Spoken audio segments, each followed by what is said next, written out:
À la tête de la direction communication digitale et data chez Orange France, l'invité du jour est certainement l'un des mieux placés pour nous raconter comment les marques utilisent la data sociale et digitale pour révolutionner la manière dont elles interagissent avec leurs clients en ligne. Bruce Wang va nous parler d'engagement utilisateur, de points de contact d'activation sociale, d'ambassadeurs clients et plus globalement de la manière dont un groupe comme Orange gère les aspects data et digitaux au service de l'e-réputation de la marque et du business.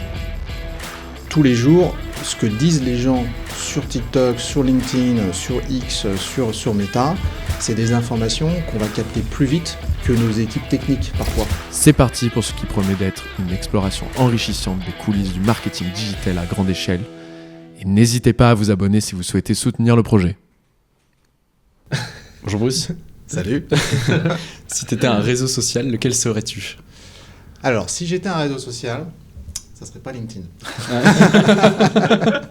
En fait, parce que tu m'as posé la question il y a quelques temps, et en fait j'y ai réfléchi, et en fait non, si j'étais un réseau social, je pense que je serais un réseau social qui essaie des nouvelles choses tout le temps en fait, qui soit un peu dans ma préférence. Donc finalement, le réseau social qui me correspondrait le plus en tant que personnalité, ça serait plutôt TikTok en réalité. Voilà. Parce qu'en fait, t'es tout le temps dans le test and learn, t'as des nouveaux formats, il y a énormément d'émotions, il y a énormément d'exploration. Donc voilà, donc ça me correspond plus en fait en termes de préférence. T'es le premier invité qui nous répond TikTok. Mais est-ce que Ouais. TikTok ou TikTok Lite ? Ah non, Je sais pas si t'as vu, TikTok. les dernières Non, news. TikTok parce qu'en fait, c'est comme les bonnes choses, il ne faut pas le faire par excès en fait. Et TikTok Lite peut, je pense, amener quelques dérives, et puis de toute façon, ça va être fermé. Donc, Ouais, ça a voilà. été interdit. Ouais. Mais non, je pense que c'est ça en fait. L'idée, c'est moi, mon profil, c'est un peu le profil de l'innovateur infatigable. Et donc je pense que TikTok, c'est bien ça, c'est qu'ils innovent tout le temps. Et en fait, plus ils innovent, plus ils progressent en fait. Donc voilà, moi c'est un peu ça. Et tu penses quoi de cette tendance des réseaux sociaux à de moins en moins valoriser le nombre d'abonnés ou l'historique versus le contenu en lui-même, un peu comme TikTok le fait ? Je trouve que c'est smart en fait, parce que mine de rien, ils ont réussi à disrupter totalement finalement les algorithmes, le standard algorithmique qui était l'apanage finalement des Américains. Et les Chinois, ils ont très bien copié les Américains, mais ils sont allés plus loin pour une fois. Ils ont vraiment développé des algorithmes qui sont basés sur le contenu et puis avec une force assez quand même remarquable, parce que il suffit qu'on montre quelque chose ou qu'on ait une musique, etc. et tout de suite l'algorithme le détecte.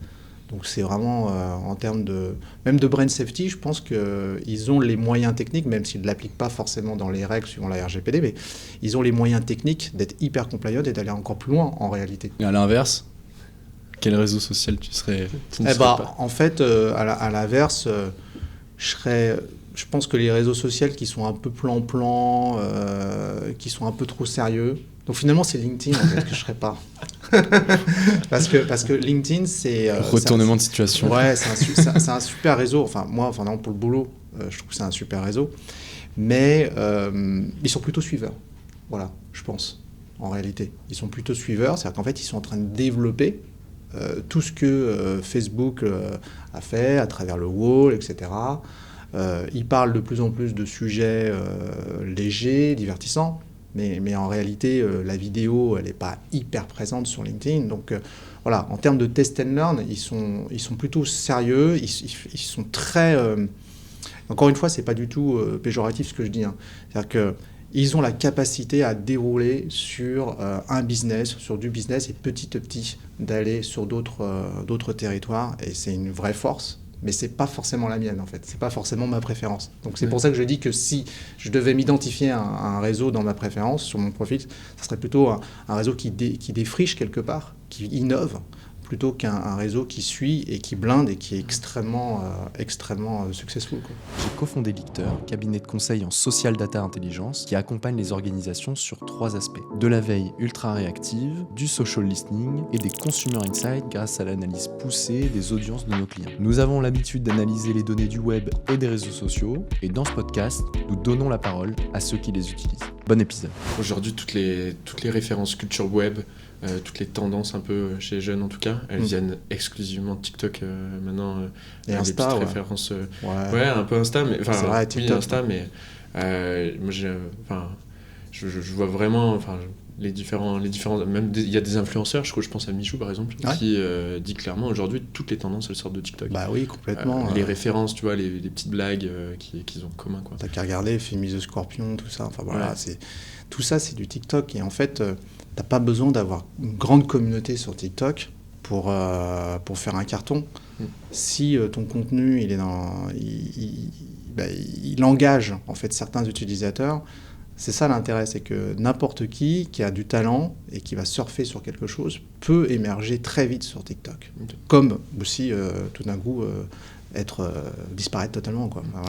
C'est marrant, tu as cité les 2 réseaux sociaux, TikTok et LinkedIn, où finalement, c'est le plus compliqué à appréhender, que ce soit sur la veille, que ce soit sur l'analytics. Ouais. Comment tu vois les choses sur ces 2 réseaux sociaux-là ? Alors TikTok, je pense qu'ils vont ouvrir une API bientôt.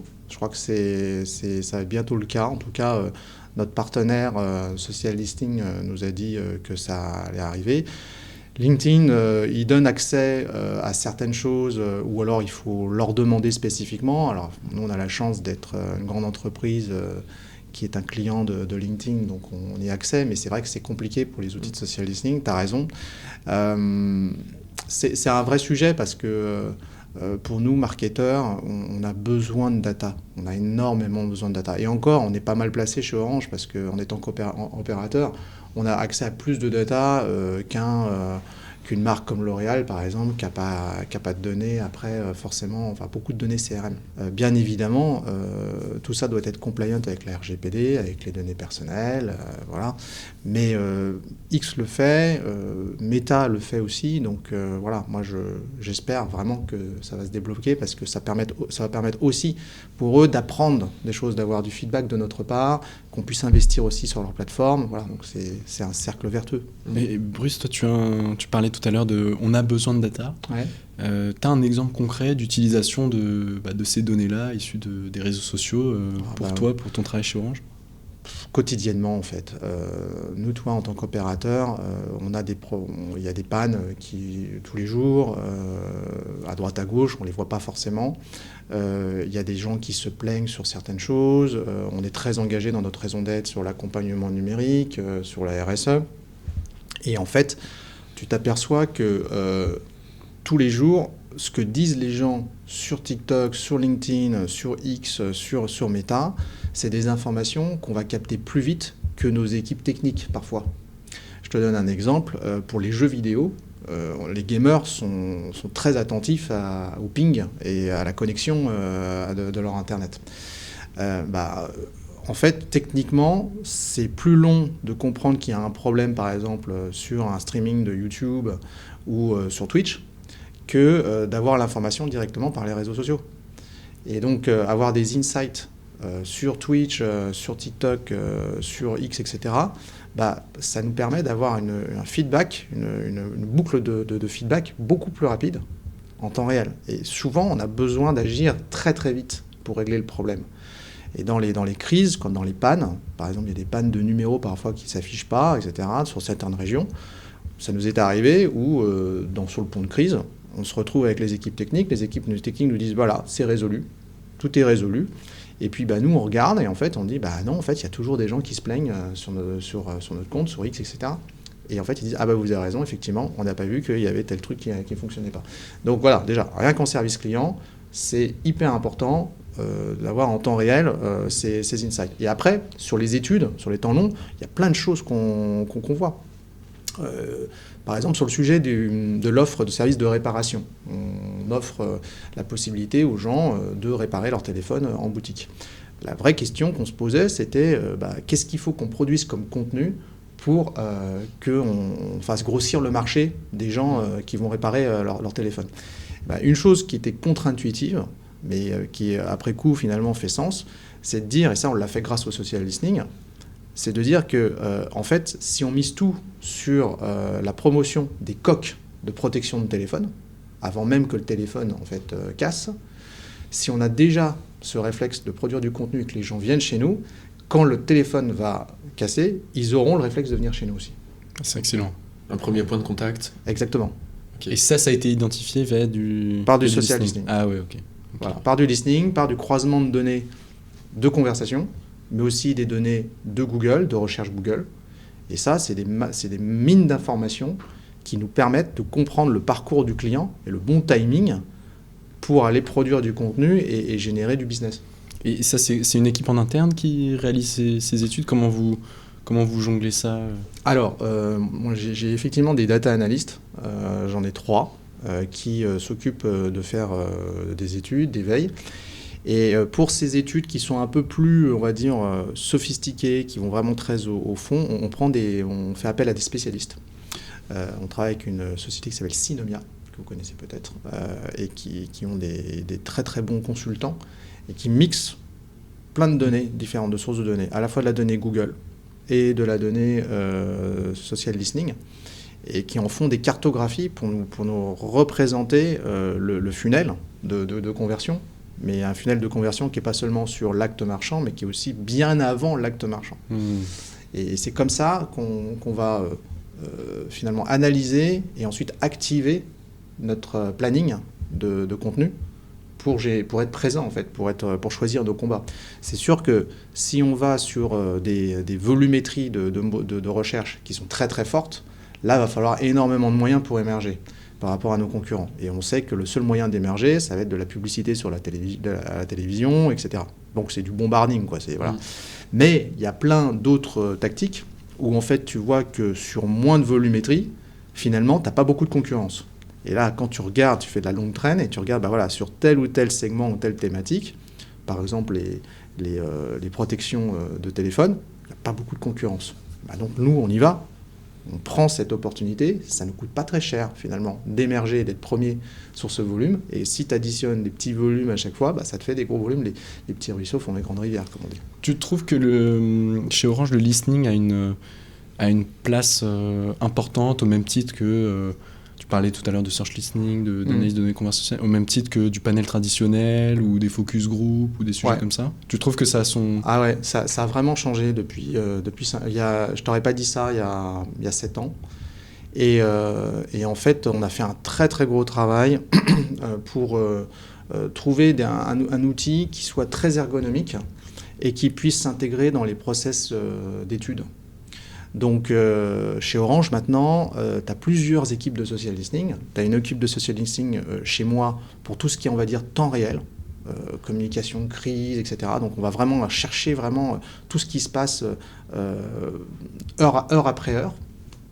Tu as une autre équipe de social listening dans le marketing qui est proche en fait, des études, qui, eux, vont plutôt avoir une démarche client. C'est-à-dire qu'ils vont regarder vraiment marketing produit, qu'est-ce qui se passe. Et donc, ils vont faire des études un peu à froid. Des insights un peu. Ouais. Très insight, voilà, très insight produit. Et puis tu vas avoir des équipes social listening qui vont être aussi très e-commerce, voilà, pour les parcours, etc. Donc aujourd'hui, c'est vraiment quelque chose qui est démocratisé. Et ça a pris 5 ans. Voilà, ça a pris 5 ans.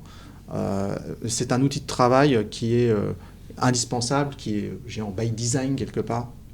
Et ça tient beaucoup au choix de l'outil qu'on a fait, parce qu'on voulait un outil qui soit très ergonomique, et aussi à l'alimentation des données, parce qu'on a aussi des données internes, des données externes, et donc d'avoir des puits de données qui nous permettent d'avoir des données qui sont certes publiques, mais aussi des données qui sont plus privées, anonymisées, des données aussi qui viennent de Google, parce que les avis Google, c'est aussi très important, au même titre que nos sondages. Et d'avoir tout ce type de données et de pouvoir, avec nos forums, etc., avoir l'exhaustivité des sources pour avoir des insights pointus. C'est quoi qui fait la différence? Parce qu'on a dans notre audience beaucoup de gens qui travaillent chez ces éditeurs de social listening. D'ailleurs, sur ce podcast, on a accueilli VisiBrain, TopWalker, Meltwater, etc. Ouais. C'est quoi qui fait la différence pour un groupe aussi gros qu'Orange dans la sélection de cet outil, pour toi? Alors, c'est 2 choses. Déjà, nous, on a cherché un outil qui soit best in class pour nous. Donc, on n'a pas cherché une suite d'outils. Parce que le problème d'une suite d'outils, c'est que ça peut être très performant, mais ça ne va pas forcément répondre à notre besoin, à tous nos besoins qui sont sur le social listening. Nous, le social listening, on voit quelque chose vraiment très, très insight et qui soit activable sur plein de sujets. Donc ça, c'est la première chose. Et ensuite, c'est 2 aspects. Un premier aspect, démocratisation. Il faut que n'importe qui, y compris un manager, y compris un directeur, puisse aller sur l'outil de social listening et comme un peu une recherche Google, puisse taper son mot-clé et avoir une vision qui est certes une vision globale, mais qui puisse très très vite se dire tiens, voilà les tendances. Donc ça, c'est le premier point, avoir un module ergonomique qui permet très vite, comme on recherche quelque chose sur Google, d'avoir des réponses. Que ce soit pour la presse, que ce soit pour les responsables produits, etc.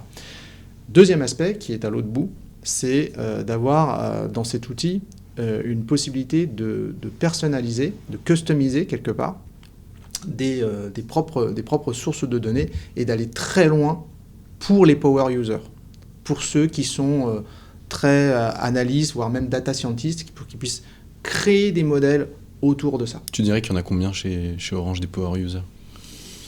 Il y en a... alors, dans mon équipe, j'ai un data scientist. Qui est toute la journée sur... et pas forcément que sur Talkwalker, mais aussi sur Talkwalker. Et qui crée aussi des LLM spécifiques pour ça. Et puis, chez Orange, on est plutôt une boîte d'ingénieurs. Donc, il y en a quand même, je pense, plus que dans d'autres boîtes. Mais des power users... tu dois en avoir, je sais pas, peut-être sur le social listening, tu dois en avoir une dizaine, quoi. Ouais. Une dizaine, c'est quand même pas mal. Et donc ça, c'est des gens qui vont faire vraiment, qui vont tirer finalement la roadmap de notre prestataire pour générer, innover, faire de l'innovation opérationnelle. Et ça, c'est super important aussi, parce que ça nous permet d'avoir un coup d'avance sur notre marché. Donc voilà, donc on va dire démocratisation et capacité d'innovation opérationnelle pour nos power users. Et finalement, en fait, tu parles de ces ingénieurs. Tu as besoin d'ingénieurs pour pouvoir agréger toute cette data qui, certes, peut venir d'outils de social listening, mais aujourd'hui, vous allez hybrider avec d'autres données. Ouais. Donc, ce croisement-là, est-ce qu'il y a une méthodologie très claire ? Est-ce que vous laissez, par exemple, les analystes un peu aller piocher un peu par hasard dans différentes sources qu'ils peuvent trouver comme pertinentes ? Comment cette hybridation, elle se fait ? Et c'est un peu en lien avec... On parlait de CRM, tu parlais de CRM dans ta précédente réponse. Aujourd'hui, une des énormes problématiques autour du social listening, c'est justement de pouvoir mettre des données issues des réseaux sociaux dans une base CRM. Comment tu fais pour lier à l'individu, en fait, vu que par nature, tu as énormément de publications qui sont anonymes, tu sais pas si vraiment c'est la vraie personne derrière. Est-ce que vous arrivez à faire des choses comme ça ? L'hybridation, en fait, on l'a fait soit dans Talkwalker, c'est-à-dire qu'on injecte des données dans Talkwalker, typiquement nos forums. Tous nos forums clients, c'est de la donnée publique en réalité, donc c'est bon. Pareil pour les avis Google, on l'injecte, pour le presence management aussi. Ou alors, ce qu'on fait, c'est qu'on fait des consoles dédiées. Et donc là, c'est là où mon data scientist travaille sur Python et travaille sur soit des LLM qui proviennent de Google, soit d'Azure, avec ChatGPT, bien évidemment on-premise, de manière à ce que nos données, nos requêtes n'aillent pas à l'extérieur. Ça, on va y revenir. Et donc, on fait des interfaces pour pouvoir interroger nos bases de données, qui peuvent être des bases de données internes qu'on ne peut pas mettre dans Talkwalker pour d'autres sujets, par exemple. Voilà. Et ensuite, sur le sujet CRM, bien évidemment, c'est compliqué parce qu'il faut le consentement du client. Ouais. Ça, c'est obligatoire. Donc nous, ce qu'on a mis en place un programme ambassadeur client. Sur ce programme ambassadeur client, il vise à d'abord être client Orange, et sur les clients Orange, d'avoir une forme d'influence qu'on va identifier. Et donc dans la process de sélection, les personnes qui vont s'inscrire et postuler pour notre programme ambassadeur, dans lequel ils vont avoir aussi des rewards quelque part, ils vont aussi partager leurs réseaux sociaux, et donc ils vont accepter de partager leurs réseaux sociaux. Et c'est là où on va travailler sur des campagnes et sur des insights avec l'ambassadeur. Et c'est très malin. Des panels de clients stratégiques finalement. Par exemple, exactement, qui vont pouvoir tester et qui vont pouvoir aussi produire du contenu authentique, et les contenus qui vont fonctionner, les vidéos. On a fait le test avec certains ambassadeurs où on a médiatisé ces contenus, et la médiatisation, la productivité média de ces contenus est énorme par rapport à un contenu, entre guillemets, classique publicitaire. Test and learn sur tes ambassadeurs. Et après, exactement, c'est ça. Il y a un truc en préparant le podcast où je me suis dit ça pourrait être intéressant de te poser la question. Tu as une double, voire triple casquette digitale et data. Une fois que tu reçois l'étude social listening, concrètement, comment ça se passe d'un point de vue on va mettre en place ces actions-là. Est-ce qu'il y a un process qui est prédéfini? On sait que souvent, finalement, l'étude n'est que le démarrage du projet. Alors, c'est ce qu'on appelle le data et content planning, qui est un stream, deux streams très importants dans le programme que j'ai mis en place transverse. Donc, par exemple, si je reprends la réparation, le sujet de la réparation dont je vous ai parlé juste à l'instant. Le sujet de la réparation, quand on lance une offre réparation, on l'a lancée il y a 2 ans, on va faire cette étude, cette cartographie. Et on va le faire avec des spécialistes qui sont très très pointus et qui vont nous faire une prestation, qui vont nous présenter l'ensemble du funnel, thématique et sous-thématique par sous-thématique sur Google. Et ça, on va le présenter pas seulement à nous, on va le présenter au marketing et au directeur produit, aux responsables produits, à toutes les personnes qui sont concernées par le fait il va falloir qu'on ait un plan d'action au-delà d'un plan d'action publicitaire, d'un plan d'action aussi own media, earned media et paid media. Une fois qu'on a cette cartographie, on va la manager et la gérer en interne. Qu'est-ce que ça veut dire? Ça veut dire qu'en fait, on va mettre en place un outil, on a mis en place un outil interne qui reprend chaque étape, donc chaque sous-thématique, donc par exemple intérêt sur l'achat d'une coque téléphone, qui génère tant de volume, sur lequel nous avons telle position de recherche, et si on a une photographie à un instant T de notre position, thématique par thématique. Celle-là, on la décline en forme de tableau, enfin de ligne de purchase, et tous les mois, on va mettre en place une photographie mensuelle de notre position. Pour voir si ça évolue, si ça évolue positivement ou pas. Et en fonction de ça, on va faire du test, on va corriger notre problématique de contenu own media, earned media et paid media, de manière à pouvoir gagner des positions de recherche thématique par thématique et au global, gagner de l'audience et du trafic. Donc en fait, cette cartographie, si je résume, on l'a fait une fois et on l'actualise tous les 18 mois, on va dire. Et entre le premier et les 18 mois, on regarde tous les mois si nos efforts de content planning payent en termes de remontée sur Google et sur les réseaux sociaux. Et c'est pour ça qu'en fait, on a des dashboards qui sont des dashboards faits pour ce que j'appelle les 3 P. Donc les 3 P, ça vient pas de moi, c'est les équipes de Meta qui ont parlé en premier. C'est le pitch, le play, le plunge. Le plunge, c'est ce que je viens de vous dire. C'est la cartographie sur Google. Ce sont des contenus qui sont à forte autorité, durables, longs, etc., qui vont générer de l'audience sur Google. Ça, c'est le plunge. Le pitch et le play, c'est le social media optimization. Donc c'est tout ce qui vient soit de Meta, soit de Pinterest, soit de TikTok, soit de X. Et le pitch et le play, c'est 2 types de contenus. C'est des contenus très courts, vidéo, et très interactifs pour le play. Et donc dans notre stratégie de contenu, on va avoir 2 pattes en fait, 2 univers. L'univers Google et l'univers social media. On sait que le trafic, il va énormément, le trafic, on va dire à court terme et moyen terme, il va venir essentiellement des réseaux sociaux. En fait, le trafic à long terme, lui, il va venir plutôt de Google. Ça va être vraiment au long cours, on va travailler le SEO, etc. Et donc, on va à chaque fois qu'on va prendre la parole, et donc on va faire une stratégie de pitch, play, plunge. Il y a peut-être des contenus qui vont être autoporteurs sur les réseaux sociaux, on ne va pas avoir besoin de rediriger, mais il y a d'autres contenus qu'on va pouvoir rediriger. Par exemple, si je vous dis 5 conseils pour mieux optimiser son Wi-Fi à la maison, c'est sur 5 conseils, ça va rediriger vers un article. Cet article, il va vivre tout au long de l'année, puis peut-être que 3 mois plus tard, je ferai 5 autres conseils pour optimiser son Wi-Fi qui redirigeront vers un article, et voilà, etc., etc., etc. Et donc, on a des dashboards qui nous permettent de piloter vertical par vertical C'est le sujet réparation, mais c'est le sujet aussi recyclage, c'est le sujet reconditionné, c'est le sujet maison protégée qui est plutôt sur la télésurveillance. Vertical par vertical, on va avoir une stratégie de data et de content planning avec un suivi mensuel. Bon, mes équipes, elles font un bilan mensuel et à chaque fois, elles se disent tiens, qu'est-ce qui a fonctionné, qu'est-ce qui n'a pas fonctionné, comment on peut créer un contenu pour mieux émerger. Je pense que, est-ce que selon toi, est-ce que Orange a un vrai coup d'avance sur ça, sur ce pilotage à l'échelle d'autant de verticales, d'autant de sujets? Parce que honnêtement, de ce que tu dis et de ce qu'on voit un peu sur le marché, j'ai l'impression que c'est plutôt en avance de phase ou en...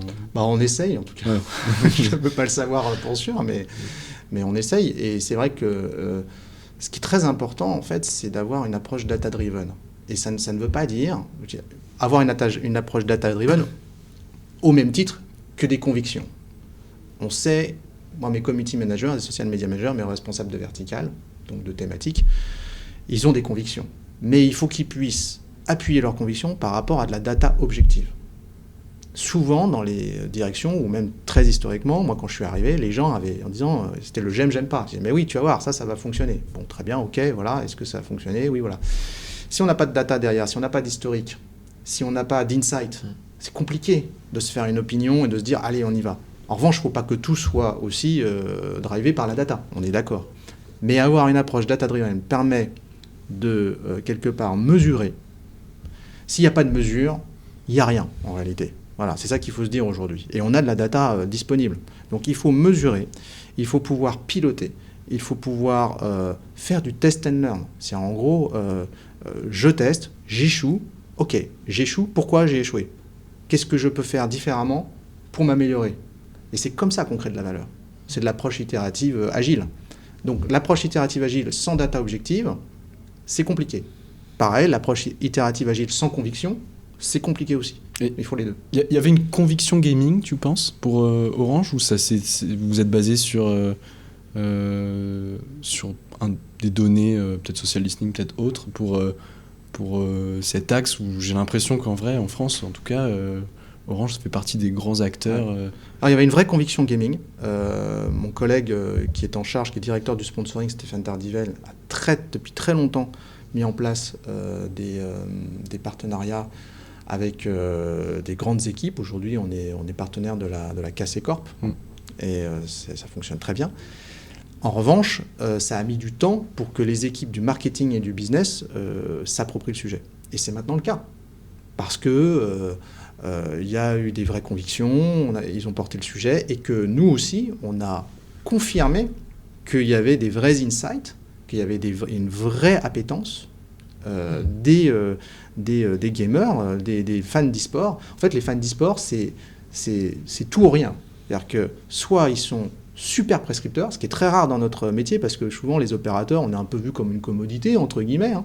Donc, par contre, pour eux, non, pas du tout. On n'est pas une commodité. Donc, soit ils sont super fans et ils vont le crier haut et fort, soit ça ne fonctionne pas. Et là aussi, ils vont le crier haut et fort. Ils vont être extrêmement détracteurs. Donc, ils sont très polarisés, en fait, dans leur manière, mais en même temps, très engagés. Donc, on a montré que cette communauté était absolument clé pour développer notre business. Et donc, il y a eu, d'ailleurs, il y a quelques semaines, il y a eu une opération avec Kameto et la KC Corp où on a offert des coupons aux 1000 personnes avec une réduction à vie sur certains forfaits. Et ça a cartonné. Ça a cartonné. Et on a fait du earn media comme jamais. Donc voilà, quand c'est pris au niveau business, ça fonctionne. Mais pour que ça soit pris au niveau business, il faut du rationnel. Il ne faut pas que des convictions, en fait. Et c'est certainement le mélange des convictions et du rationnel qui a fait qu'aujourd'hui, on a un vrai succès business sur cette tranche. Surtout que tu parlais de pouvoir mesurer, avoir des datas disponibles, c'est quand même un secteur sur lequel les datas sont hyper disponibles. Là où, peut-être que ce discours-là, il s'entend, mais peut-être qu'aussi tu as des activations qui sont plus complexes à mesurer, où tu as moins de données, et où justement peut-être ça se joue un peu plus au doigt mouillé. Quoi, mais... Tout à fait. Twitch, par exemple, vous vigilez Ouais, on regarde Twitch. On regarde Twitch. De toute façon, alors c'est très lié à X aussi parce que la communauté de gamers est très présente sur X aussi. Donc on le voit tout de suite. Mais voilà, c'est juste pour reboucler. Aujourd'hui, la donnée de social listening, en tout cas chez Orange, elle est native pour le marketing. En fait. C'est ça qui est important. Et c'est ça notre fierté, c'est de se dire qu'aujourd'hui, un département études ne travaille pas sans la donnée sociale. Il travaille avec bien évidemment des échantillons représentatifs, toujours classiques, et c'est très bien. Il travaille avec des informations quali, quanti, et aussi la donnée de social listening. Parce que la donnée de social listening, elle a cette particularité, même si elle n'est pas représentative forcément de la population, elle a cette particularité de montrer les signaux faibles. Elle a cette particularité aussi d'être extrêmement volatile et donc de pouvoir jouer sur des polarités très fortes. Or, aujourd'hui, dans notre monde, il y a des gens qui ont écrit là-dessus, notamment sur le Black Swan de Taleb, qui montrent très concrètement qu'en réalité, dans notre monde d'aujourd'hui, ce qui va faire qu'une entreprise va avoir un coup d'avance, c'est parce qu'elle va regarder non pas les grandes tendances, qui sont des phénomènes en régression, de se dire ça ne bouge pas tellement, mais si vous regardez ces grandes tendances entre 6 mois, en réalité, si vous regardez jour par jour, il y a énormément de volatilité. Et qu'est-ce qui fait que quelqu'un va pouvoir émerger de manière très agile et de manière très performante? C'est quelqu'un qui va être extrêmement rapide dans ses actions. C'est un peu finalement comme la finance. Ce qui fait que la finance, les gens, ils arrivent à avoir des succès en finance, c'est parce qu'ils regardent les volatilités. Notre monde d'aujourd'hui, moi je compare le social listening à la finance.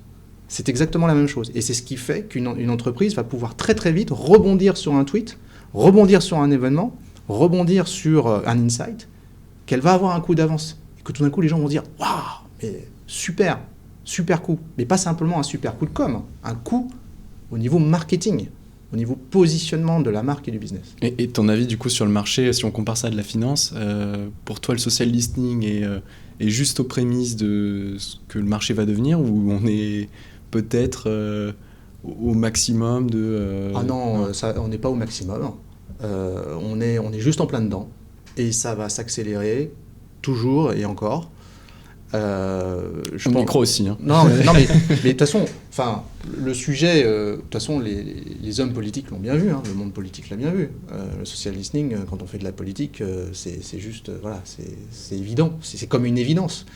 Dans nos sociétés du CAC 40, ça devient une évidence, mais ça a longtemps été quelque chose considéré comme ridicule, puis après dangereux parce que ça prenait les plates-bandes des études, et maintenant ça devient évident. Donc en fait, maintenant, la question, l'évidence, elle est plus posée. La question, c'est qui travaille le mieux, en fait, ce sujet-là, et qui actionne de manière la plus agile possible cette donnée. Free, ils sont très très forts pour ça. Et nous, on est forts, mais on n'est peut-être pas aussi forts qu'eux. Mais on n'a pas le même positionnement. On n'a pas un positionnement aussi trash que Free. Free est très incarné par Xavier Niel. Nous, on est peut-être un peu moins incarné, mais on a une marque qui est bien plus importante et qui vaut bien plus dans le cœur des Français que Free en général. Ça dépend des segments. Sur les jeunes, on a un peu plus de retard. Il faut qu'on gagne finalement le cœur des jeunes qui nous considèrent, mais qui ne nous achètent pas forcément. Comment on peut le faire ? En regardant le social listening, parce que sur le social listening, sur TikTok, c'est la génération Z qui fait le marché. Et donc, c'est toujours pareil. C'est comment je fais pour me mobiliser sur des sujets avec des espaces-temps extrêmement courts. On est dans un monde volatile, incertain, complexe, ambigu. Ça s'accélère, l'information s'accélère. Comment on arrive à avoir un avantage ? Mais cet avantage, il a une fenêtre de temps extrêmement courte. C'est ça qu'il faut comprendre, en fait. Et c'est ça qui fait que ça révolutionne complètement le management et les feuilles de route, parce qu'aujourd'hui, on n'est plus sur des feuilles de route à 12 mois, on est sur des feuilles de route à 3 mois. Même dans nos campagnes publicitaires. On est sur des feuilles de route à 3 mois, sur des ripostes, etc. Le marché des télécoms est un marché très, très compliqué, c'est un marché de rue en réalité. Et donc, on est sur des sujets où Bouygues lance quelque chose, Free lance quelque chose, nous, il faut qu'on lance quelque chose très très rapidement. Et puis, on est aussi sur des géographies qui sont très granulaires, qui sont très différentes. C'est-à-dire que sur telle plaque géographique, par exemple sur Lyon ou sur Saint-Étienne ou sur Rennes, on ne va pas du tout avoir les mêmes dynamiques. Donc il faut aussi que le social listening, on puisse le géographiser et travailler de l'influence locale. Voilà, et ça aussi, c'est important. Je n'ai pas parlé de Snapchat, mais Snapchat est un... Alors, on n'est pas présent en termes de marque sur Snapchat, mais on active Snapchat parce que Snapchat a cette capacité à être géographique et à travailler des communautés géographisées. Et ça, c'est super important aussi pour travailler certaines zones. Okay. C'est hyper intéressant. Hein. Ouais. Honnêtement, Snapchat aujourd'hui, il y a une décision d'entreprise de ne pas y aller en tant que... Non, c'est parce qu'on priorise, on ne peut pas être partout. Bien sûr. Et puis Snap, au départ, n'est pas une plateforme, maintenant ça l'est, mais n'est pas une plateforme où tu es comme sur Instagram, tu as ta marque avec un wall, etc. Donc voilà, il faut des moyens pour aller sur une plateforme. Hein, voilà. Mais pourquoi pas, hein. En tout cas, on utilise Snapchat en tant que levier d'activation publicitaire, oui. Ouais. Vas-y, pardon. Vas-y.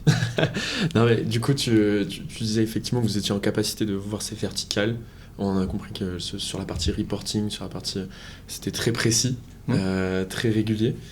Comment vous travaillez du coup avec les autres équipes ? Je pense au planning stratégique par exemple, c'est-à-dire que vous leur faites des recommandations. Les recommandations, jusqu'où elles vont ? C'est-à-dire, est-ce que vous faites des recos de couleurs dans les publicités, le ton à adopter, jusqu'où ça va, cette recommandation ? Et voilà, et moi j'ai des responsables de verticales dans mes équipes qui sont souvent des social media managers. Ils ont cette double casquette. Ils ont une majeure de plateforme et une majeure de verticale, et ils s'occupent vraiment du pitch play plunge, donc pas seulement de leur réseau, mais aussi de l'ensemble de où est-ce qu'ils pourraient poster ou créer un contenu sur d'autres plateformes ou un article sur un site. Et à partir de là, on fait notre reco, et puis on pilote et on fait ressortir nos chiffres, puisque ce qui est intéressant avec le digital, c'est qu'on mesure vraiment des choses concrètes, quoi. Donc voilà, donc mes équipes, elles sont vraiment organisées de cette manière pour qu'elles puissent avoir à la fois un pied dans le concret, c'est-à-dire qu'elles font, et puis un pied dans le brief et dans la strate. On les a formés là-dessus. Il y a eu un gros effort de formation. Et c'est ça qui est passionnant dans notre métier. C'est qu'en fait, c'est un peu de planning strat, c'est un peu de community management, c'est du conversationnel, c'est de la création de contenu aussi. J'ai une forme de content factory où j'ai un comité de content factory. On dit, tiens, voilà, on a 2-3 agences. Est-ce qu'il faut qu'on produise plus de contenu sur cette verticale ce mois-ci plutôt que sur cette verticale ? Ça dépend des résultats business. Hein. Les résultats business, ils sont toutes les semaines. Quand il y a des résultats business qui flanchent sur une verticale, on dit tiens, on va remettre plus l'accent sur cette verticale. Et donc, on travaille avec les équipes commerciales, les équipes Strat 360, qui nous donnent l'input, en fait. Et nous, on répond à travers nos canaux. Ok. Et ces équipes-là, en question, tes analystes listening, d'où ils viennent à la base ? C'est des gens qui, je sais pas, proviennent d'éditeurs de social listening ou d'agences spécialisées, ou c'est des social media managers qui sont passés du côté analytique ? Comment c'est ? Ni l'un ni l'autre. Ni l'un ni l'autre ?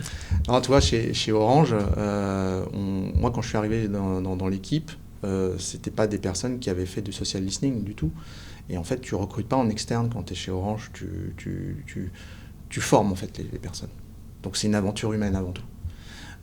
Et donc, en fait, c'est en fonction des envies des personnes, des capacités.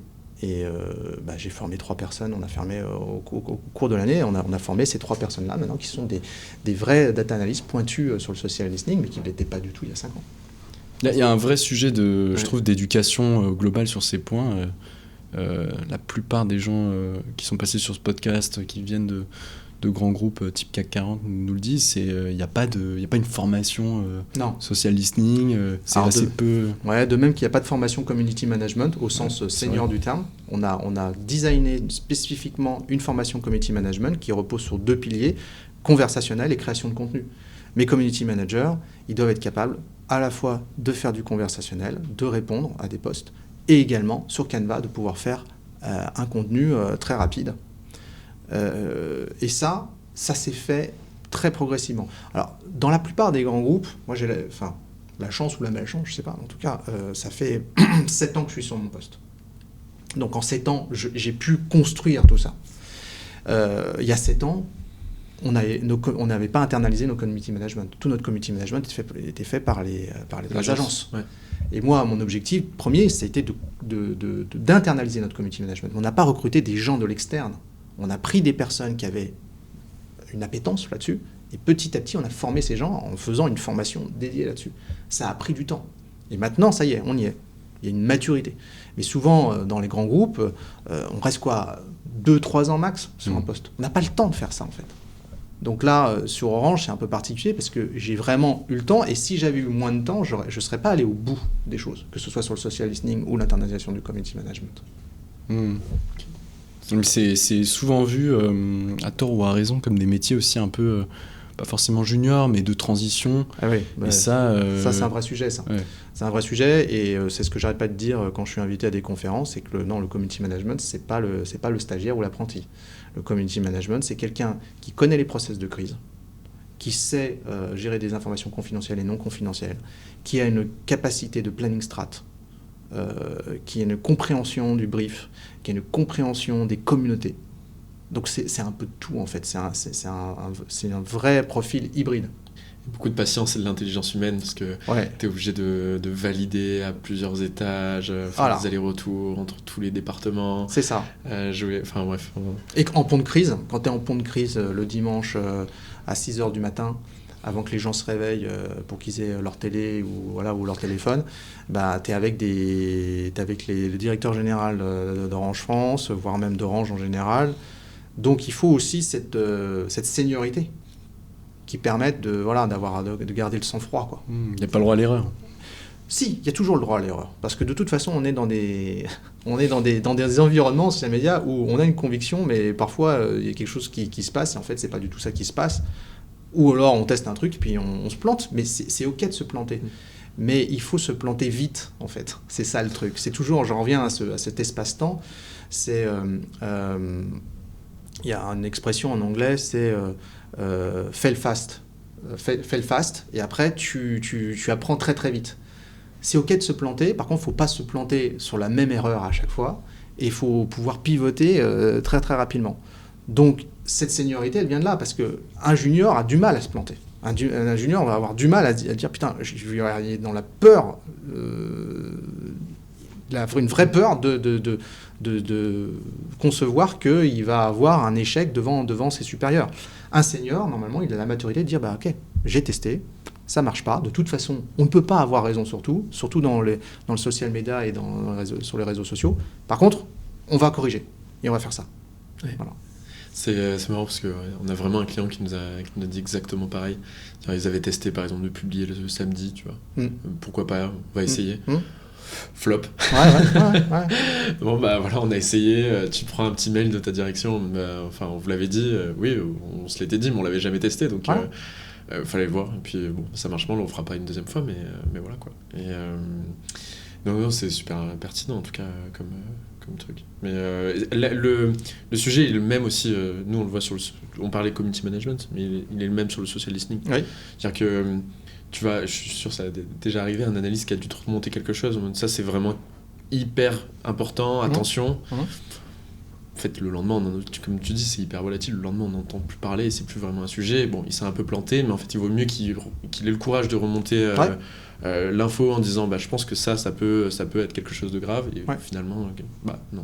Ou à l'inverse, tu peux avoir cette frustration du veilleur ou du responsable social listening qui est un peu junior, qui vient d'arriver et qui n'a pas le leadership ou les connexions internes. C'est ça. Alors que pourtant, dans la boîte ou dans l'organisation, à ce moment-là précis, c'est lui qui a l'info. Sur l'écosystème de groupes et de cabinets de conseil en social listening dont on fait partie avec Adrien, c'est quoi pour toi les besoins essentiels des grands groupes en termes de social listening ? C'est-à-dire... globalement, tous ces groupes-là ont un outil, ont plus ou moins une équipe dédiée. Sur quels aspects il y a le plus de valeur à co-créer selon toi ? Je pense que la transformation, la pédagogie, l'aspect managérial, c'est-à-dire qu'il faut avoir les opportunités pour parler à des managers, des directeurs marketing, directeurs ou directrices marketing, même directeur général, hein, pour leur montrer typiquement que font des sociétés comme Orange, mais pas que, hein, BNP le fait aussi, il y a plein de sociétés qui le font, L'Oréal aussi. Oui, L'Oréal est certainement un exemple le plus intéressant parce que L'Oréal, je pense qu'au sommet de la direction générale, ils savent ce que c'est que le social media. Ils savent ce que c'est que de sponsoriser un post en dark ou en organique sponsorisé. Ils savent ce que c'est que d'utiliser du social listening pour aller chercher de l'information en temps réel. Donc, utiliser les témoignages d'autres grandes entreprises qui sont très matures là-dessus, d'avoir un niveau managérial qui permette d'intégrer ça à l'écosystème des études, à l'écosystème de l'intelligence marketing intelligence, et des chefs de produits. Et ça, c'est quelque chose qui nous a pris 4 ans quand même pour le faire chez Orange France. Et en passant d'abord par la porte, ensuite par la fenêtre, ensuite par la cave, enfin voilà. Et au fil du temps, donc il faut des alliés en interne en fait. Il faut à la fois des alliés en interne et des sociétés qui sont très connectées avec l'écosystème des boîtes qui sont matures, de manière à pouvoir, parce qu'il n'y a rien de plus efficace que d'aller voir un directeur marketing et de lui faire rencontrer un autre directeur marketing qui va lui parler en fait de la manière dont il utilise le social listening. Ça, c'est très efficace. Et après, en interne, de pouvoir travailler avec les opérationnels. Donc, sinon, ça fait un peu faire l'ascenseur entre les opérationnels à la mine pour pouvoir les transformer. Ça, c'est ce que les cabinets font la plupart du temps. Avec aussi, il faut des alliés au niveau opérationnel. Et puis, il faut aussi des alliés au niveau managérial. Parce que ça interagit. Hein. C'est interagit tout le temps. Donc le marché pour toi c'est plus finalement de l'adoption, du change management que de la production d'études. Je pense qu'il y a un vrai change management à faire, de ce que je vois dans les conférences qu'on fait. Il y a quand même beaucoup de gens. En fait, c'est lié au turnover. C'est parce qu'en fait, c'est un métier tellement... il faut avoir quand même une technicité dans le métier et puis il faut savoir parler au marketing. Et vu qu'il y a beaucoup de gens qui changent, ils ont besoin de se former, ils ont besoin de comprendre avant de commencer à prêcher la bonne parole. Or, il faut des alliés dans une organisation pour prêcher la bonne parole en interne. C'est paradoxal puisque c'est une nouvelle matière et le top management n'a par définition pas pu être évangélisé sur ce sujet. C'était pas des matières qui étaient étudiées quand ils étaient non, bien sûr, du côté plus opérationnel. Ouais. Et donc il y a vraiment tu rencontres un peu les deux profils, moi je trouve. Tout à fait. Ceux qui sont persuadés du truc et contrario ceux qui y croient mais pas du tout. Ouais. En fait, la chose moi qui a accéléré chez Orange, c'est les crises. J'ai failli finir ta phrase. Voilà. Ça, c'est le dénominateur commun de toutes les organisations socialistes. Vu qu'on est en permacrise et quand le dirigeant se retrouve à être face à une crise où tu te retrouves sur BFM ou dans le Figaro, tu comprends très vite qu'en fait les réseaux sociaux c'est de la matière clé. Sur la crise, effectivement, ça parle à tout le monde, mais sur l'insight et sur la co-création, par exemple de nouveaux formats de communication, etc. Oui, mais ça permet c'est la porte d'entrée. C'est la porte d'entrée qui te permet de tirer le fil après. Voilà, sur la crise, en fait, tu peux éviter cette crise-là en faisant de l'insight, en étant, on va dire, dans une attitude de prévention quelque part, parce que tu sais que tu vas avoir des signaux faibles qui vont arriver. Et si tu as quelqu'un qui te remonte les signaux faibles en direct, tu vas peut-être éviter cette crise-là. Peut-être pas, mais au moins tu seras au courant. Tu seras préparé, tu seras mieux préparé. En vrai, je pense que c'est vraiment le dénominateur commun de toutes les orgas. Parce que, pour pas citer de nom, mais un grand acteur du retail, pareil, donc nouvelle personne en charge de ces sujets, nouvel outil. Globalement, ça met un peu de temps à se diffuser. Une crise. Et là, sur la même table que le DG pendant la crise, et après les 6 mois qui suivent, forcément, un peu plus de budget, un peu plus d'attention, un peu plus d'adoption, et ça lance la practice. Nous-mêmes, à l'Élysée, je pense que indirectement, la crise du Covid, la Covid a aidé le... Ouais. On n'a pas eu 7 ans comme toi, on était limité dans le temps. Non, mais c'est un marché en tout cas, on a réussi à un peu plus structurer du jour au lendemain, oui, pour plein de raisons. On était... au Palais de l'Alma, on se retrouve au Palais de l'Élysée, on se retrouve à faire remonter des notes à beaucoup plus haut niveau. Je pense que c'est vraiment le dénominateur commun de toutes les... C'est l'enclencheur, c'est la prise de conscience. Ouais. Après, une fois qu'il y a la prise de conscience, il faut transformer l'essai. Et en termes de process managérial, il faut des process de décision courts, rapides, pour cette problématique de fenêtre de temps, en fait. Parce que tout se fait, la valeur se crée sur des fenêtres de temps très réduites. Et donc pour ça, une fois qu'on a la prise de conscience du DG, il faut créer une forme de ligne de communication entre le top management et cette social room. Nous, on a créé la social room, mais cette social room, elle est extrêmement transverse. Elle a de la place. En fait, on peut la mettre n'importe où. En réalité, à un moment donné, quand il y a la cellule de crise, la social room, elle est tout de suite activée. C'est un lieu physique. C'est un lieu physique, mais aussi virtuel. C'est-à-dire que c'est des gens comme moi et comme mes community managers qui sont sur le pont pour donner au directeur de cabinet les informations. Voilà. Donc, on travaille à la fois sur du temps long avec les équipes marketing, mais aussi sur du temps court avec le top management, et donc du temps court avec le marketing aussi. Donc, c'est cette cellule transverse qui a un intérêt, quand elle est reconnue comme telle, qui a un intérêt protéiforme, quelque part. À la fois sur du temps long, à la fois sur du temps court, qui va récupérer, qui est une sorte de tour de contrôle. Une entreprise qui a très bien fait ça, qui est une des premières à faire ça, parce qu'elle n'avait pas le choix, c'est la SNCF. Hein. La SNCF, quand ils sont arrivés, à un moment donné, dans les réseaux sociaux, ils se sont dit, non, mais il faut qu'on crée une social room proche de la relation client, avec des web conseillers, de manière à pouvoir gérer les sujets en temps réel. On sait que de toute façon, tous les jours, on a des problèmes. Comment on gère cette réputation ? Comment on fait ? Et donc, c'est à un moment donné Guillaume Pépi qui avait accès à toutes les informations. Et ça, c'est normal pour la SNCF, parce qu'ils ont un volume de plaintes qui est forcément, de par leur activité, extrêmement fort. Orange, nous, on est derrière, finalement, on n'est pas très loin. Mais pour une entreprise plus, on va dire, moins visible d'un point de vue panne, c'est le jour où la crise se matérialise qu'il y a une prise de conscience et qu'il faut tout de suite après dire, mais en fait, vous êtes en train, mesdames et messieurs, de rentrer aussi en permacrise. Ceux qui ont été les premiers à rentrer en crise, c'est des gens comme la SNCF, la RATP, Air France, etc., puis les opérateurs, etc., mais vous êtes juste derrière, en fait. Un sujet, à mon avis, que les gens, en fait, je pense que dans le programme e-réputation, là, vous travaillez beaucoup sur le social listening, donc moi, dans le programme e-réputation, j'ai 5 streams, en fait. Donc, il y a deux streams qui vous concernent particulièrement, c'est le data planning et le content planning, ce que je vous ai expliqué. Il y a un stream qui vous concerne un petit peu aussi, c'est le community management, mais qui est très en ligne avec la relation client. Et il y a 2 autres streams qui sont quand même très importants, je trouve, surtout dans le contexte du Digital Markets Act européen. C'est le presence management et le review management sur Google, mais pas que sur Google, sur Trustpilot, avis vérifié, tous les ratings, voilà. Ouais. Je pense qu'il y a presque un sujet que vous pourriez faire sur un podcast, c'est les impacts du DMA sur les plateformes et sur l'expérience utilisateur. Typiquement, quand on est retailer et qu'on a des boutiques, mais même quand on a un produit en général, en fait, il y a un business des plateformes d'avis qui est juste vraiment incontournable aujourd'hui pour les sociétés, sauf que la plupart des sociétés ne s'en occupent pas, et quand vous regardez et que vous faites une recherche sur Internet, vous dites avis, machin, etc., ce que font tous les gens, en fait. Hein. Ouais. En fait, ils le faisaient pour les restos, mais ils le font pour tout maintenant.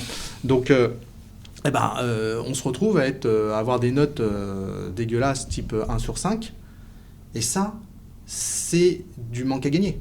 C'est du manque à gagner en termes réputationnels, en termes de marque, en termes de business, en termes de trafic. Donc, il faut, je pense, dans le social listening, moi, ma conviction, ma recommandation, c'est intégrer l'écosystème Google, l'écosystème des avis. Pourquoi ? Parce qu'aujourd'hui, quand vous regardez, que vous faites une recherche, par exemple, boutique Orange, Paris ou Rennes, etc., qu'est-ce qui arrive ? C'est plus seulement le pack local, c'est aussi les sites de lieux. Et dans les sites de lieux, qu'est-ce qu'ils mettent ? Ils mettent des vignettes de plein de réseaux, y compris Facebook. Donc, ils mettent ce qui est posté sur la page Facebook boutique à Rennes, sur X, sur bientôt TikTok. Donc ça veut dire qu'en fait, Google est en train d'agréger, à cause du DMA, plein de sources de données des réseaux sociaux. Alors qu'avant, ils ne se parlaient pas beaucoup. Si, il y a Pinterest qui avait X, mais pas trop. Donc ça veut dire qu'en termes de social listening, il faut aussi comprendre comment vous pouvez, ou en tout cas d'analyse, comprendre ce qui se passe à la fois sur les réseaux sociaux et sur Google, parce que tout ça se parle. Regarde beaucoup ça. On a déjà fait des analyses dans ce sens, mais même en termes de grands groupes, tu parlais de L'Oréal tout à l'heure, il y a même des entreprises comme ça qui ont créé leur propre outil Bien sûr. Qui est adapté à leurs organisations et à leur... C'est top. Et L'Oréal l'a fait avec Consumer Loop, mais c'est vrai que t'as vraiment... ça se voit que c'est... là, pour le coup, c'est très business critical.